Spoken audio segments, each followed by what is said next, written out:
ನಮಸ್ತೆ ವೀಕ್ಷಕರೇ, ಇವತ್ತು ನಾನು ನಿಮಗೆ ಮಸಾಲೆ ಪೂರಿ ಮಾಡೋದು ಹೇಗೆ ಅನ್ನೋದನ್ನು ಹೇಳ್ಕೊಡ್ತೀನಿ. ಬಹಳ ರುಚಿಯಾಗಿರುತ್ತಲ್ವ, ಎಲ್ಲರಿಗೂ ಇಷ್ಟ. ಬನ್ನಿ, ಮೊದಲು ಆಲೂಗಡ್ಡೆ ಮತ್ತು ಬಟಾಣಿನ ಬೇಯಿಸ್ಕೊಳ್ಬೇಕು.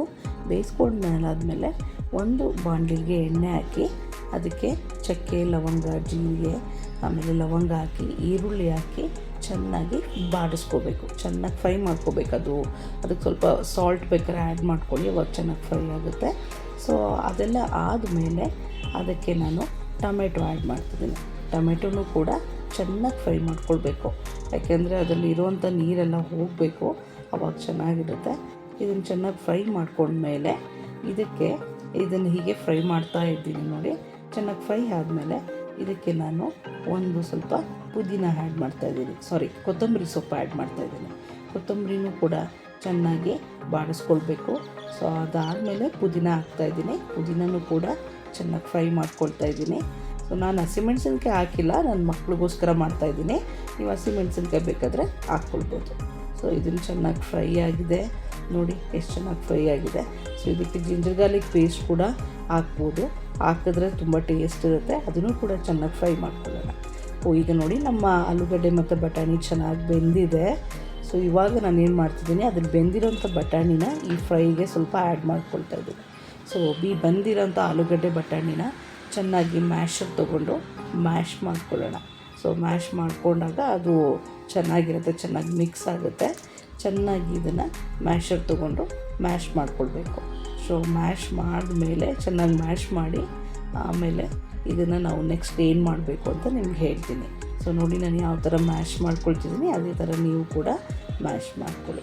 ಸೊ ಈಗ ನಾವೆಲ್ಲ ಏನೇನು ಮಿಕ್ಸ್ ಇದೆ, ಫ್ರೈ ಇದೆ, ಅದನ್ನು ಈಗ ನಾನು ಪೇಸ್ಟ್ ಮಾಡ್ಕೊಳ್ತಾ ಇದ್ದೀನಿ.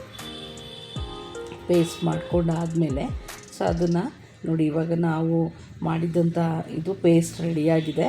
ಸೊ ಈ ಪೇಸ್ಟ್ ಏನಿದೆ ಇದನ್ನು ನಾನು ಏನು ಮ್ಯಾಶ್ ಮಾಡಿದ್ದೀನಿ ಅದಕ್ಕೆ ನಾನೀಗ ಆ್ಯಡ್ ಮಾಡ್ಕೊಳ್ತಾ ಇದ್ದೀನಿ. ಆ್ಯಡ್ ಮಾಡಿ ಇದನ್ನು ಚೆನ್ನಾಗಿ ಮಿಕ್ಸ್ ಮಾಡ್ಕೊಳ್ಬೇಕು. ಇದನ್ನು ನಾನು ಒಂದು 5ರಿಂದ 8 ನಿಮಿಷದವರೆಗೂ ಚೆನ್ನಾಗಿ ಸ್ವಲ್ಪ ಕುದಿಸ್ಕೊಳ್ತೀನಿ. ಸ್ವಲ್ಪ ನೀರು ಆ್ಯಡ್ ಮಾಡ್ಕೊಳ್ಳಿ. ನೀರು ಆ್ಯಡ್ ಮಾಡಿಕೊಂಡು ಇದನ್ನು ಚೆನ್ನಾಗಿ ಕುದಿಸ್ಕೊಳ್ಬೇಕು, ಯಾಕೆಂದರೆ ನಾವು ಈಗ ಮಸಾಲೆ ಆ್ಯಡ್ ಮಾಡಿದ್ದೀವಲ್ವ, ಅದೆಲ್ಲ ಚೆನ್ನಾಗಿ ಮಿಕ್ಸ್ ಆಗಿ ಚೆನ್ನಾಗಿ ಕುದಿಬೇಕು. ಸ್ವಲ್ಪ ಉಪ್ಪು ಆ್ಯಡ್ ಮಾಡ್ಕೊಳ್ಳಿ, ಎಷ್ಟು ಬೇಕೋ ಅಷ್ಟು ಉಪ್ಪು ಮಾಡ್ಕೊಂಡು ನೋಡ್ಕೊಳ್ಳಿ. ವಾವ್, ನೋಡಿ ನಮ್ಮ ಮಸಾಲೆ ಈಗ ರೆಡಿಯಾಗಿದೆ. ಸೊ ಈಗ ನಾನು ಇದಕ್ಕೆ ಮಸಾಲೆ ಪುರಿಗೆ ಬೇಕಾದಂಥದ್ದು ಅಂದರೆ ಕ್ಯಾರೆಟು, ಆಮೇಲೆ ಈರುಳ್ಳಿ, ಕೊತ್ತಂಬರಿ ಸೊಪ್ಪು, ಹಾಗೆ ಪೂರಿ ಕೂಡ ಮನೇಲೇ ರೆಡಿ ಮಾಡ್ಕೊಂಡಿದ್ದೀನಿ. ಹೊರಗಡೆಯಿಂದ ಬರೋದು ಬೇಡ, ಮಕ್ಕಳಿಗೆ ಹೆಲ್ದಿ ಅಲ್ಲ ಅಂತ. ಸೊ ಈಗ ನೋಡಿ, ನಾನು ಇದನ್ನು ಯಾವ ಥರ ಗಾರ್ನಿಷ್ ಮಾಡ್ತೀನಿ ಅಂತ ಫಸ್ಟು ಪೂರಿ ಹಾಕ್ತಾಯಿದ್ದೀನಿ. ಅದಾದಮೇಲೆ ಇದಕ್ಕೆ ನೋಡಿ ಪೂರಿನ ಹಾಕ್ಬಿಟ್ಟು ಇದಕ್ಕೂ ಪೂರಿ ಚೆನ್ನಾಗಿ ಹಾಕಿ ಆ ಪೂರಿನ ಚಿಕ್ಕದಾಗಿ ಕಿತ್ತು ಹಾಕಬೇಕು. ಕಿತ್ತು ಹಾಕಿದ್ಮೇಲೆ ಇದಕ್ಕೆ ನಾನು ರೆಡಿ ಮಾಡಿಟ್ಟಿರುವಂತಹ ಮಸಾಲೆನ ಆ್ಯಡ್ ಮಾಡ್ತೀನಿ. ಸೊ ಮಸಾಲೆ ಆ್ಯಡ್ ಮಾಡೋದ್ರಿಂದ ಅದು ರುಚಿ ತುಂಬ ಚೆನ್ನಾಗಿ ಕೊಡುತ್ತೆ. ನೋಡಿ, ನಮ್ಮ ಮಸಾಲೆ ರೆಡಿಯಾಗಿದೆ. ನಾನು ಇದಕ್ಕೆ ಮೇಲ್ಗಡೆ ಹಾಕ್ತಾಯಿದ್ದೀನಿ. ಸೊ ಮಸಾಲೆ ಹಾಕಿ ಚೆನ್ನಾಗಿ ಸ್ಪ್ರೆಡ್ ಮಾಡಬೇಕು ಎಲ್ಲ ಕಡೆ ಹಾಕಿ. ಸೊ ಮಸಾಲೆ ಹಾಕಿದ್ಮೇಲೆ ಇದ್ರ ಮೇಲೆ ನಾನು ಕ್ಯಾರೆಟ್ ಹಾಕ್ತಾಯಿದ್ದೀನಿ. ಸೊ ಕ್ಯಾರೆಟ್ ಹಾಕೋದ್ರಿಂದ ತುಂಬ ರುಚಿ ಕೊಡುತ್ತೆ. ಸೊ ಮಕ್ಕಳಿಗೂ ತುಂಬ ಇಷ್ಟ ಆಗುತ್ತೆ. ಆಮೇಲೆ ಟೊಮೆಟೊ ಹಾಕ್ತಾಯಿದ್ದೀನಿ. ಕೆಲವು ಮಕ್ಕಳು ಈರುಳ್ಳಿ ತಿನ್ನಲ್ಲ, ಬೇಡ ಅಂದರೆ ಸ್ಕಿಪ್ ಮಾಡ್ಕೊಳ್ಳಿ. ಈರುಳ್ಳಿ ಹಾಕ್ತಾಯಿದ್ದೀನಿ.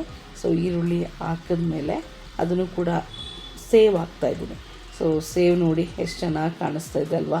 ಸೊ ಮಕ್ಕಳಿಗೆ ಸಂಜೆ ಟೈಮಲ್ಲಿ ಈ ಥರ ತಿಂಡಿ ಕೊಟ್ಟರೆ ತುಂಬ ಖುಷಿ ಆಗ್ತಾರೆ.